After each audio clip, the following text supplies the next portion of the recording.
I made a YouTube short about this a while ago, but naturally, a minute isn't really enough time to discuss a topic with as much weight on it as this. I'm sure anyone watching this in the future would see this video as quaint, regardless if I'm right or wrong, as the uses and opinions of generative AI become more solidified in the years to come.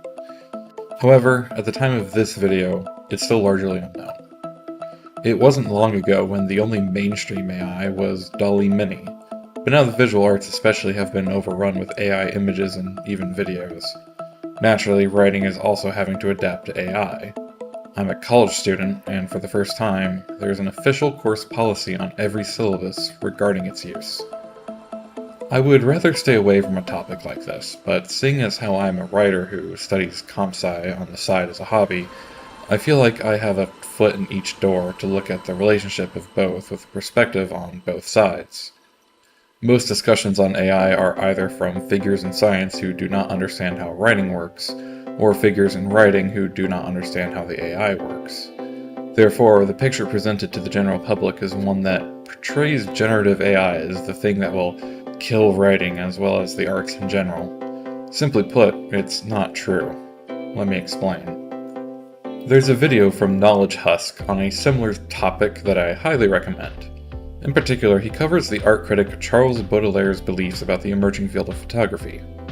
Of course, the video covers a lot more than that, but the camera versus paint situation as a metaphor I think is very helpful in regards to writing in AI, because it is in much the same situation. The first thing to know about generative AI is that it does not think.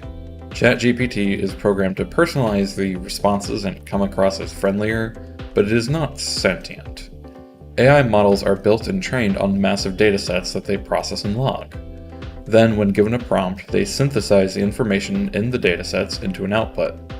In other words, the output is always written precisely the way a professor of professional writing would suggest an essay should be written to a casual audience.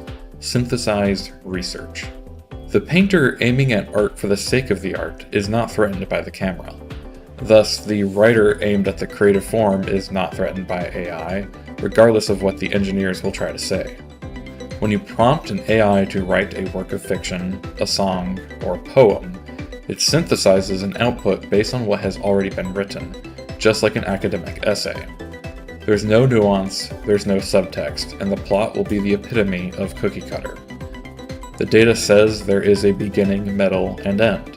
The data says there should be characters. Thus, that's precisely what the AI outputs as a box-ticking exercise. The thing is, the brilliant engineers who make and utilize the AI models are naturally experts in that field. They are not creative writers, and are equally as unqualified to discuss the intricacies of creative writing as the creative writer is on the intricacies of computer engineering. Yes, technically an AI model can write a story in the objective sense, but the quality won't be there.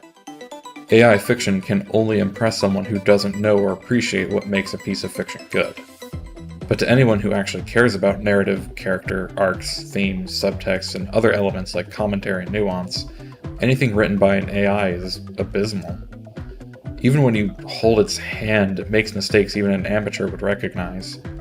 By the time you edit an AI story to be good, you might as well have written it yourself, because most of the important parts will need to be replaced entirely, and the minor stuff will still be bland. Now, all of that applies to writing in the creative sense. Novels, movies, shows, what have you. Truthfully, there is writing AI is good at, even if it still commits some errors. Factual writing. Memos, emails, scientific papers, anything that is written simply to communicate an idea or information. Pieces of writing that require very little or even no creativity. The AI is good at them because they all have strict rules and follow very explicit guidelines. It simply isn't that hard to write a professional email. Of course, there is a different form of writing that it is adequate at. I can't say it's good at it, but it is admittedly impressive how close it gets. I'm referring to the fine art of shitposting. I'm assuming that this segue has likely made all three of you watching this video rather upset. Most people will either think AI memes are either the best or the worst, and I'm here to say both groups are kind of right. For my example, I gave ChatGPT a series of prompts involving Jeremy Clarkson, Richard Hammond, and James May getting involved in various situations. And to be fair, these made me chuckle. But here's the thing. They're only funny in the context an AI wrote them. If someone came up to me and handed me these pieces with the comment, "Look at these humorous anecdotes about Clarkson, Hammond, and May I wrote," I wouldn't laugh at all. It's not impressive if someone who has watched their 20-something years of content make the joke that they would armor a Bugatti Veyron to go find the last bottle of wine in a post-apocalypse in a way reminiscent of their adventures. It's expected, and the actual writing is so on the nose that it reads as rushed, shallow, derivative. Not to mention, the dialogue in particular makes my skin crawl. It has some quotes that reflect the person who is supposed to be talking, but for the most part, it's very unnatural. All of that being said, I think AI has an interesting place in the world of creative writing. The role of being a smart notebook. If you are one of the only people subscribed to my channel, you might have noticed that I'm very slowly making a fictional series about a fantasy world I share with one of my friends. It's called The Nightfall Hunters, and it takes place in the world of Vetros. One of the ways I tested ChatGPT's growth is that I recently fed the AI a long series of very concise notes about the world. Then I pretended I was writing a new story in the world and asked ChatGPT questions about parts of the world I wanted to use. I can say that it was actually really helpful. My notes on Vetros are extensive and all over the place, and as the world was originally designed by my friend and then revised by myself. There is a ton of lore behind every location and an entire cast of characters that are holding the entire thing together. Sometimes it can take a lot of time to dig up specific notes about the world. By feeding the notes to ChatGPT, I can simply ask a question for a specific piece of information about Vetros, and it will tell me immediately. It may take a lot of time to train an AI to be a helpful assistant notebook, but it can greatly improve a writer's productivity. And yes, one time I did ask the AI to write a short story in Vetros as a test, and yes, it sucked. It's far better at being a notebook than an author. Of course, there is one floating concern I have. The general public. Broadly speaking, reading is down, which means the readers that are left probably appreciate quality because there is somewhat of an enthusiast factor coming into play. Screenwriting is in a different boat. These days, everyone watches stuff. And while AI can't write quality scripts, it can easily spit out cheap video essays on YouTube or clickbait farms on TikTok. As attainable internet content becomes the new norm, the question isn't if AI can surpass the skill of the writer, but if the AI can drown out the writer enough that general audiences don't care. There's a running joke that a lot of people watch YouTube while they eat, but I'm sure there are people who are just fine watching a fake scientific video essay generated by an AI to pass the time. In conclusion, if you're interested in pursuing creative writing, I don't think you should be worried about AI becoming better than you. Talentless hacks will obviously try to use AI to cut the line, but ultimately, human nature is simply better at writing stories than computers.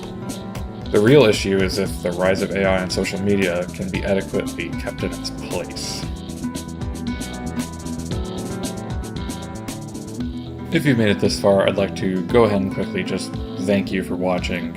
I know progress has been really slow on me actually getting videos out recently, but it's not because I'm not working on them, it's just because I have a lot of other stuff going on.